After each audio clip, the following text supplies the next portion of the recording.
Morning folks, Kevin here. Well, it's April 3rd, 2026. What I'm going to do, it's windy today, so you're not going to hear too much talking. And I'm going to show you some of the bare root plants that we have healed in over here and some planted. Then we'll look at some of the black locust plants, which have thorns, and we'll also look at some of the heritage red raspberry plants. So that's what we're going to do now. Here is a small group, and of course they had a lot of snow load on them, and so there's debris. So these are about 12, maybe 16 inches tall. These are swamp white oaks. These are as well. Some of these are taller. Another swamp white oak. These are all swamp white oaks right here. These are our hybrid hazelnuts here. They're in small groups here. This is their second year of growth. So these are 24 inches and even longer. Thea will put the correct measurements inside of the ad for them.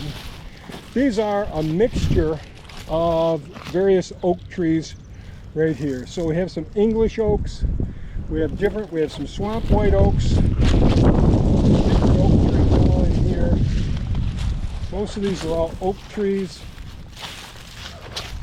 All oak trees in here, and you can see some of these are about 4 years old now. And then there are some of these tupelo trees. So this is a tupelo, this is a tupelo. We have several of these, not too many. Also called black gum. Beautiful, beautiful foliage on them, and they really handle a variety of soil conditions, but they can really handle swampy areas. I mean, very, very moist areas. They aren't going to grow tremendously fast in those areas, but they can handle it. So I'll cut off now and come back to where we get to the next set of plants. Okay, so these are some of our heritage red raspberry plants. They need to go in the ground as soon as you get them home and all, or be kept moist and in the dark. These ones I dug up, I think 2 days ago, and they're here now. They all need to be pruned back somewhere between where the root crown is here, somewhere between, so we get down here. I'll pull this one out here, large root supply, and you can see new growth coming out down here. So I would suggest pruning them here or here, not much higher than this right here when you put them in the ground.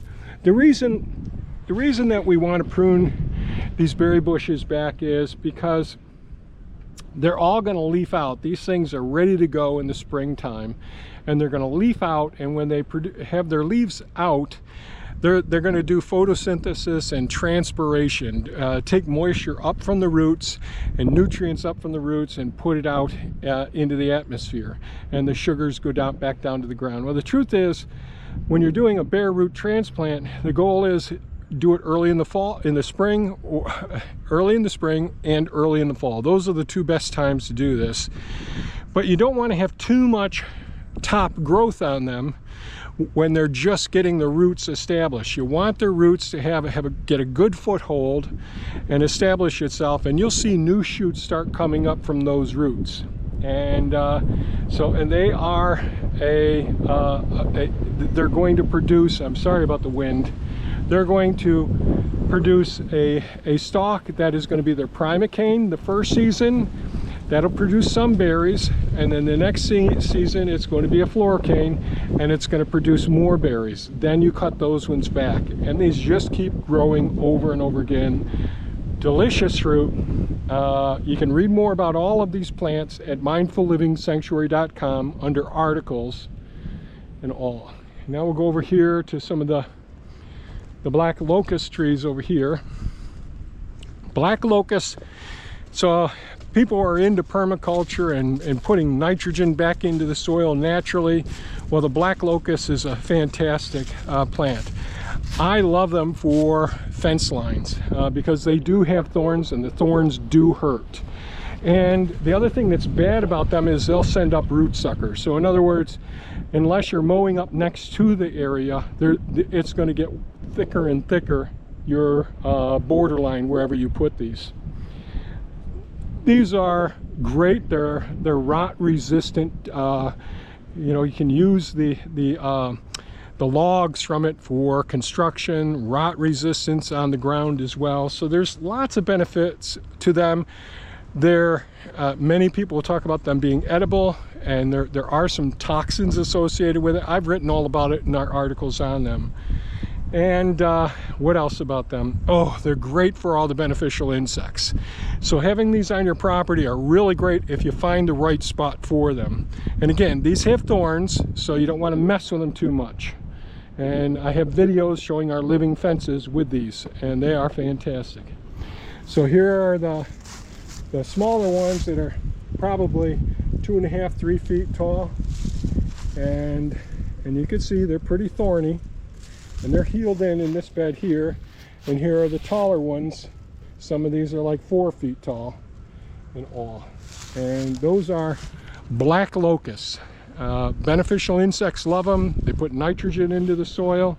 They make great living fences.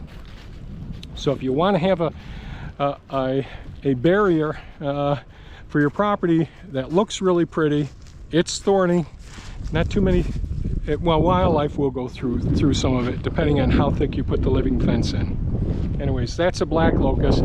I'll take a spin up by the greenhouse so you can see some of the potted plants that are there, just so you know that those will probably be ready. We'll start getting those ready in the next couple of weeks. So right now I'm up at the greenhouse area, and the pots are all still clustered together to help protect them for the winter months. And in probably a couple of weeks time they'll be ready, and Thea will start advertising them on Facebook. But the earlier you get the plants in the ground, it's essential for bare root plants. That's the least expensive way to buy plants, is to buy them bare root. But you want to get those roots right in the ground. You want to keep them really well protected, the soil moist and all before it. Potted plants, you can put them in all different times of the year. I still encourage people that earlier in the spring that you get them in the ground, or at the end of fall, or in the fall time. You just don't want to buy these pots and put them out in your asphalt driveway and let them get baked in the sun. So always be thinking about, what can I do? How soon can I get them in the ground? Those are important things.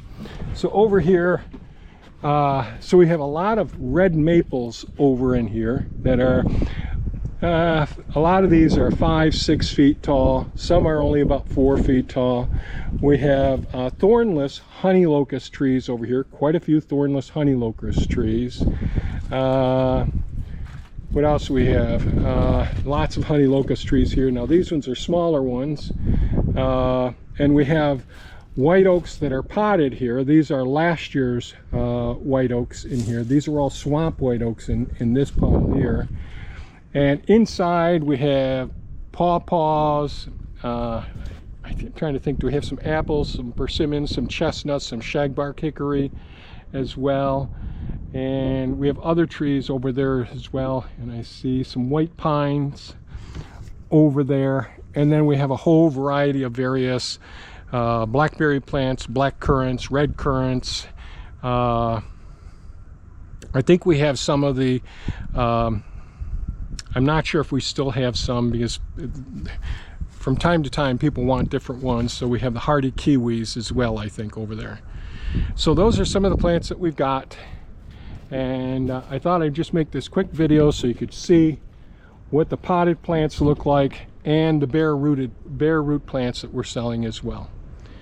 So if you have comments and questions, you can leave those questions in the base of this description, in the description below this video, rather.